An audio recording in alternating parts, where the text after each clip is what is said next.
Deputy Chief Minister in charge, Urban Affairs Niaubalang Dhar, has assured that the people of Shillong will see a new police bazaar in 1 year's time. The minister made the announcement as the construction of the Shillong Business cum Tourism Centre at MTC building is scheduled to be completed in 1 year's time.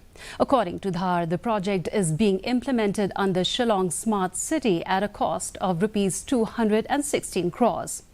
When asked about the features of the project, the minister said that the government has not decided on what will be set up in this multiplex and the outlets will be decided after the completion of the building. 260 crore, 16 crore. You see, now we are planning, we didn't fix what you can have more, you can have convention center, you can have hotel. That we will see.